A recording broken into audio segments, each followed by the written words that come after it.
بسم اللہ الرحمن الرحیم۔ حضرت موسیٰ علیہ السلام کے زمانے میں ایک مجذوب اللہ تعالیٰ کا عاشق صادق بکریاں چرایا کرتا تھا، اور پہاڑوں کی گھاٹیوں میں مخلوق سے دور عشق الہی میں چاک گریباں روتا پھرتا تھا اور اللہ تعالیٰ سے درخواست کرتا تھا کہ اے اللہ، اے میرے خدا، آپ مجھ کو کہیں مل جائیں۔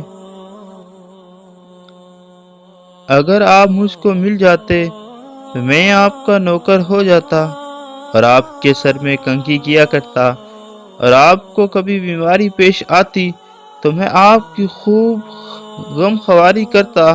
اے اللہ، اگر میں آپ کا گھر دیکھ لیتا تو صبح شام آپ کے لیے گھی دودھ لایا کرتا اور آپ کے ہاتھ کو بوسہ دیتا اور آپ کے پیروں کی مالش کرتا، اور جب آپ کے سونے کا وقت ہو جاتا تو آپ کے سونے کی جگہ کو جھاڑو سے خوب صاف کرتا۔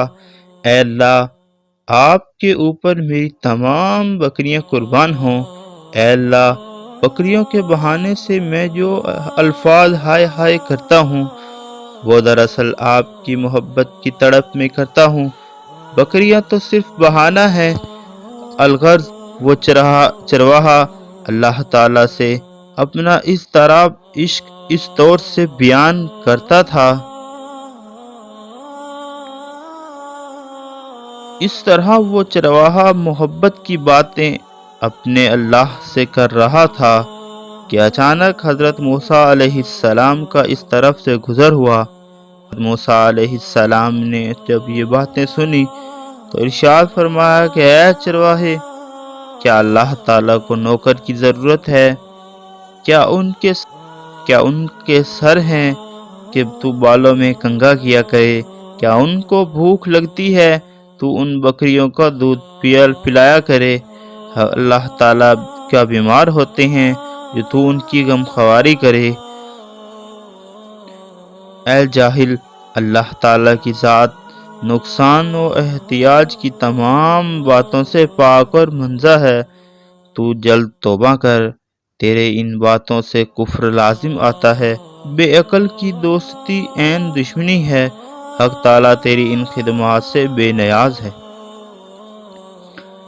اس چرواہے نے حضرت موسیٰ علیہ السلام کی یہ باتیں سنی تو بہت شرمندہ ہوا،